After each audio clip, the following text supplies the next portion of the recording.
What's going on, everybody? So a couple of days we got some news from Ground Branch on the 1034 update. Let's go through it. So starting off, new level designer. We're officially welcoming Elliot Burgess, a level designer and environmental artist with credits including Rising Storm 2 Vietnam and more recently Ready or Not, into the Blackfoot Studios team. Elliot is currently busy with early works on a new map called Ranch. If you have any guesses, drop it in the comments. So this is obviously from Ground Branch, but drop it in my comments as well if you got any idea. Female characters are finally arriving in 1034. The first implementation of female characters, which have long been in the works, is fully confirmed to be in the upcoming release. Then they go on to say, some might recall the tactical shooter Trailblazers, Rainbow Six and Ghost Recon featured female operators, all the way back in 1998 and 2001, respectively, and we are proud to maintain this tradition. I think they're writing that and just reminding people because I assume there's going to be a lot of people that are going to crack the shits over having female characters, which I don't understand. It's just a character. You don't have to play that character.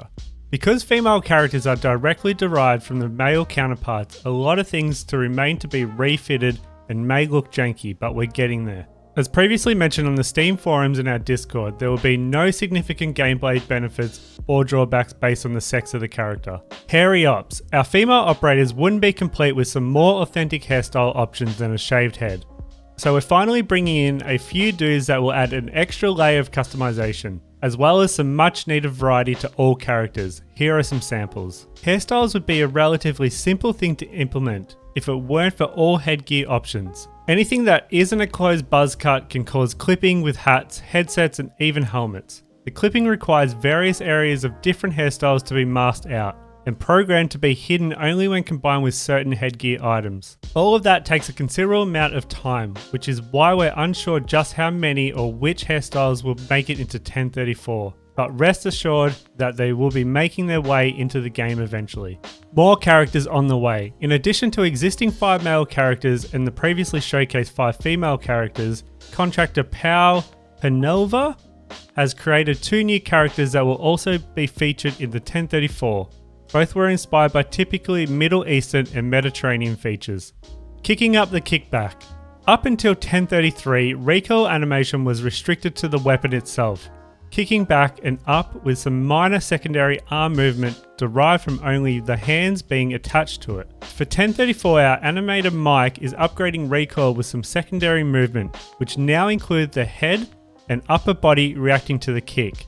This iteration simply adds secondary animations. The actual recoil and underlying system will be upgraded at a later point to both look and feel more realistic.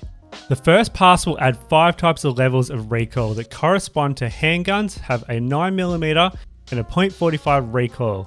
Most primary weapons have a light, medium and heavy recoil depending on caliber, and both machine guns have unique recoils, with the PKM being closer to the heavy recoil and the Mark 46 to the medium one.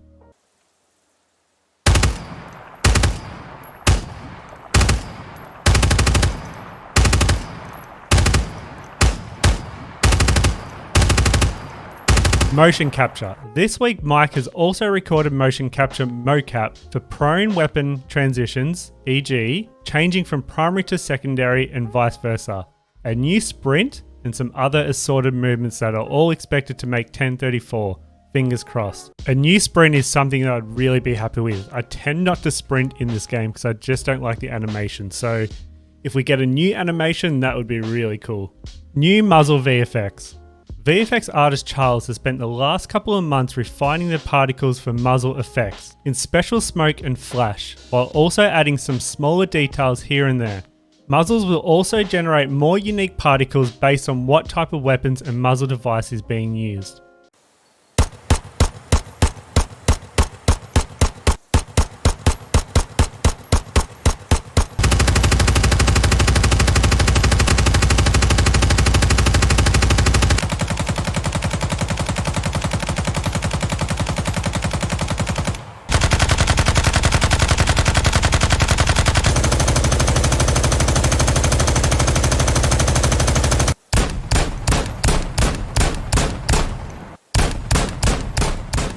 Next up for Charles is smoke grenades.